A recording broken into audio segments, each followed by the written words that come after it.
I found my roommate's secret Spreadsheet ranking our friends' dating potential. Her boyfriend came in third. My roommate left her laptop open while showering. I glimpsed a Spreadsheet titled Marriage Mabba Rankings with 26 men scored on income, family wealth, and appearance. Her boyfriend of 2 years ranked number 3. Last night at his planned proposal dinner, I accidentally spilled my drink on her phone, revealing the Spreadsheet exactly when he was reaching for the ring. Casey and I shared an apartment for 3 years. She was organized to a fault, color-coded calendars, meal prep containers, and weekly cleaning schedules. I admired this until I discovered her organization extended to cataloging human beings last month. While borrowing her laptop for a quick email, with permission, I noticed a Spreadsheet minimized in her taskbar titled MR Rankings Updated. The Spreadsheet contained detailed evaluations of 26 men in our social circle, including her boyfriend Mark. Each man was scored from 1 to 10 across 15 categories: current income, family wealth, career trajectory, physical attributes, sexual performance for those she dated, and even likelihood of baldness based on male relatives. Mark, her boyfriend of 2 years who adored her, completely ranked number 3. His weaknesses included limited family connections and only moderately ambitious. The 2 men above him were both recent business school graduates from wealthy families. Most disturbing was the action plan column. For Mark, maintain relationship while monitoring Michael's availability. Decide by December. Michael was number 1 on her list. I closed the Spreadsheet feeling physically ill. Mark had confided in me the week before about purchasing an engagement ring.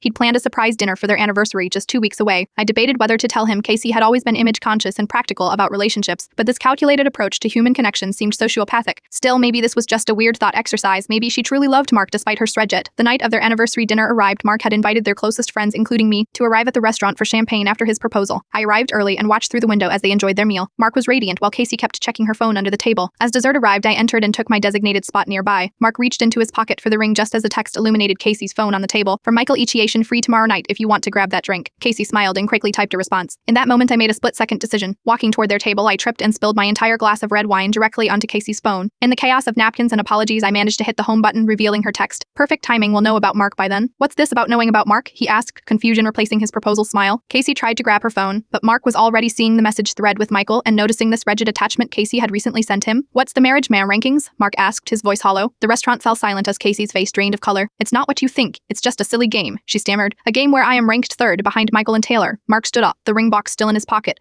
"Were you ever going to tell me I was part of a competition?" He walked out. Casey glared at me, hissing, "This is your fault." "No," I replied calmly. "It's your Spreadsheet." Later that night, Mark called to thank me. I almost proposed to someone who was comparison shopping for husbands. Casey moved out the following week, telling mutual friends I'd sabotaged her relationship out of jealousy. But when several people